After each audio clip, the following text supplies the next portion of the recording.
வந்து ரொம்ப நேரம் ஆச்சா? இல்ல, இப்பதான் வந்தேன். என்னாச்சு திடீர்னு என்னையே தனியா பார்க்கணும்னு சொல்லியிருக்கீங்க? உங்களுக்கும் சௌமியாவுக்கும் ஏதோ பிரச்சனையா என்ன? இல்ல இல்ல, இப்பெல்லாம் உங்களை பத்தி பேசினாலே அவ எந்த பதிலும் ஒழுங்கா சொல்ல மாட்டேங்கிறா. அதான் கேட்டேன். அவ மூஞ்ச பார்த்தாலுமே எதுவும் சரியில்லாத மாதிரி தான் இருக்கு. என்ன பிரச்சனை? இல்ல சார், அவ ஒரு சின்ன சண்டை போட்டுட்டு இருக்கா. அது சீக்கிரம் சரியாயிரும். எந்த சண்டையா இருந்தாலும் சீக்கிரம் சரி பண்ணிருங்க. அவ உங்ககிட்ட பேசாம சந்தோஷமா இல்ல. சரிங்க சார். எனக்கு 2 பொண்ணுங்க இருந்தாலும் சௌமியா எனக்கு ரொம்ப ஸ்பெஷல். என்னோட மூத்த பொண்ணு, அதனால ரொம்ப ஸ்பெஷல். இன்னொரு விஷயம், அவள் எந்த விஷயத்துக்குமே சண்டை போட மாட்டா. எதுவுமே வேணும்னு கேட்கவும் மாட்டா. முதல்ல அவள் வேணும்னு கேட்டது உங்களை மட்டும்தான். அதை தான் என்னால் மறக்க முடியல. நானும் அவள் கேட்ட உடனே சரின்னு சொல்லிட்டேன். அவள் ரொம்ப அமைதியானவா, பொறுப்பானவா. காவியா கூட அவளுக்கு எது வேணாலும் சண்டை போட்டு இது பண்ணி வாங்கிப்பாவா. அப்படி கிடையாது. ஒரு தடவை அந்த விஷயம் வேண்டான்னு சொல்லிட்டோம்னா சரிப்பான்னு சொல்லிட்டு தலையாட்டிட்டு போயிடுவா. அவ்வளோ நல்ல பொண்ணாவா. எனக்கு அவளோட சந்தோஷம் ரொம்ப முக்கியம். கண்டிப்பா நான் அவ்வளோ சந்தோஷமா பார்த்துப்பேன். ஒரு சின்ன சண்டை தான், அது சரி பண்ணிடுவேன்.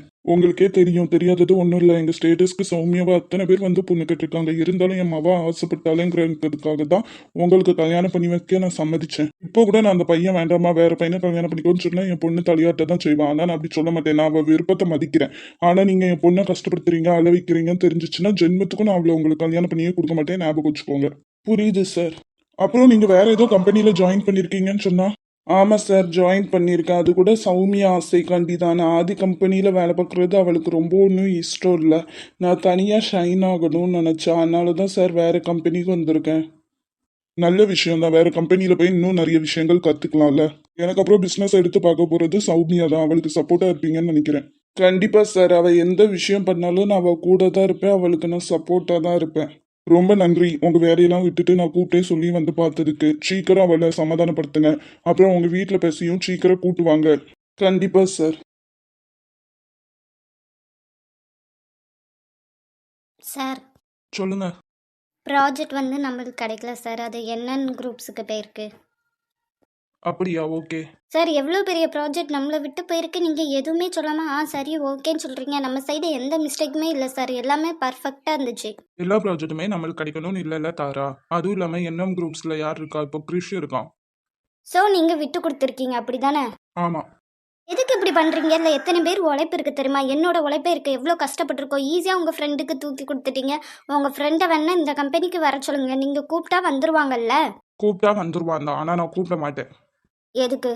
ஏன்னா சௌமியா என்கிட்ட கூப்பிடக்கூடாதுன்னு சொல்லியிருக்கா. சௌமியாக்கு இந்த ஆஃபீஸில் கிறிஷ் வேலை பார்க்குறது சுத்தமாக பிடிக்கல. அவன் என் கீழே இருக்கிறது அவளுக்கு சுத்தமாக பிடிக்கல. கிறிஷ் தனியாக போய் ஷைன் ஆகணும்னு அவள் ஆசைப்பட்றான். சரி, தனியாக போய் ஷைன் ஆகணும்னு ஆசைப்பட்டானா, கிறிஷ் டேலண்ட் இருந்துச்சுன்னா அவனுக்கு இந்த ப்ராஜெக்ட் கிடச்சிருக்கும். நம்ம ஏன் விட்டு கொடுக்கணும்? இங்கே பாரு, என்எம் குரூப்ஸ் பெரிய குரூப்ஸ், நம்மளோட இருக்கிறதுல பெரிய பெரிய கம்பெனிலாம் அவங்க வச்சிருக்காங்க. அங்கே கிறிஷுக்கு வேலை கிடைச்சது பெரிய விஷயம். சரி, அங்கெல்லாம் ஒரு ப்ராஜெக்ட் கிடைக்கலனாலும் அந்த ஆட்களை வேலையை விட்டு தூக்கிடுவாங்க. அதனால தான் அந்த ப்ராஜெக்டை நான் கிறிஷுக்கு விட்டு கொடுக்க சொல்லி கேட்டுக்கிட்டேன். அங்கே இருந்தால் இன்னும் நிறைய விஷயம் அவன் கற்றுக்கலாம். அவன் அங்கேயே இருக்கட்டும். என்னவோ போங்க. புட்டு வைத்த ஒரு வட்ட நிலா. ப்ராஜெக்ட் போயிட்டு இப்போ உங்களுக்கு இந்த பாட்டு தேவையா? இந்த ப்ராஜெக்ட் இல்லைன்னா அடுத்த ப்ராஜெக்ட். நானே என் பொண்டாட்டி, அவளை நான் எப்போனாலும் கொஞ்சம் சொல்லலாம் தானே. ஓய் பொண்டாட்டி. என்னை அப்படி கூப்பிடாதீங்க, நான் நிறைய தடவை சொல்லிட்டேன். வேற எப்படி கூப்பிட? தாரா குட்டி அப்படி கூப்பிடட்டா?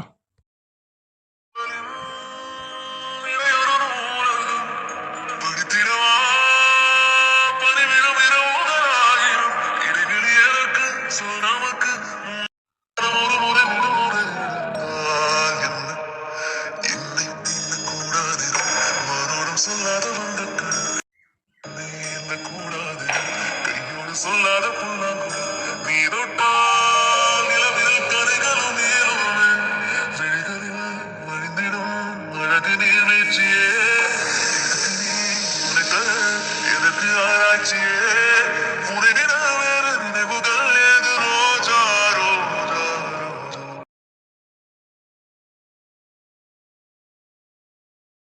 ஏன் முத்து, நீ என்னைய விட்டுட்டு போன? நீ இல்லாம எனக்கு ரொம்ப கஷ்டமா இருக்குது. ஐயோ டாக்டர், ஏமா நீங்க இங்கெல்லாம் வரக்கூடாது. ஏ, நீ தானே ஹாஸ்பிட்டல் டாக்டரா? என்னாச்சு நர்ஸ்? என்னாச்சுன்னு அங்க என்ன கேட்க, இங்க நானே சொல்றேன் என்னாச்சுன்ட்டு. எங்க பாட்டிய ஒரு வாரத்துக்கு முன்னாடி இங்க வந்து ஹாஸ்பிட்டல்ல சேர்த்துட்டு போனேன். சரி. நீங்க பார்த்துட்டு என்ன சொல்லியிருக்கீங்க? எங்க பாட்டி ரொம்ப நாள் ஓடாது, இறந்துரும்னு சொல்லியிருக்கீங்க. Sir, room number 206 patient sir. சொல்லுங்க. சொன்ன மாதிரி எங்க பாட்டி அந்த தானே போயிருக்கணும். அது என்னன்னா குத்துக்கல்லாட்ட இன்னும் உயிரோட இருந்துட்டு இருக்கியா? என்னது? இதெல்லாம் என்ன படிப்பு படிச்சுட்டு வந்தேன்? எங்க பாட்டி இறந்து போகும் தானே சொல்ல. இன்னும் ஏன் எங்க பாட்டி சாகல? ஏமா என்னமோ உன்னோட இம்சையா இருக்கு. முதல்ல வெளியில வாமா நீனு. என்ன பேசிட்டு இருக்கீங்க நீங்க? ஒரு உயிரோட வேல்யூ தெரியாம பேசிட்டு இருக்கீங்க. எல்லா இதுவும் எங்களுக்கும் தெரியும். எல்லா இதுவும் எங்களுக்கும் தெரியும். சும்மா பாவாடை சட்டை தவணி போட்டுக்கிறதால பட்டிக்காடு பொண்ணு ஒன்றும் தெரியாம ஏமாத்திடலாம் நினைக்காதீங்க. நீங்க சொன்ன மாதிரி எங்க பாட்டி எங்களுக்கு சாவணும். இல்லைன்னா அவ்வளோதான் பார்த்துக்கோங்க. சரியான போலி டாக்டரா இருப்பான் போல. சாரி சார், நான் எவ்வளவு சொல்லி அந்த பொண்ணு கேட்காம உள்ள வந்துட்டா. அந்த பேஷண்ட் யாரு? சார், பேஷண்டோட நேம் வந்து முனியம்மா. அவங்க ரிப்போர்ட் எனக்கு எடுத்துட்டு வாங்க. Okay sir. பொண்ணா இது இந்த கத்துது மூடையே ஸ்பாயில் பண்ணிட்டா. எப்பா தலைவலிக்கு.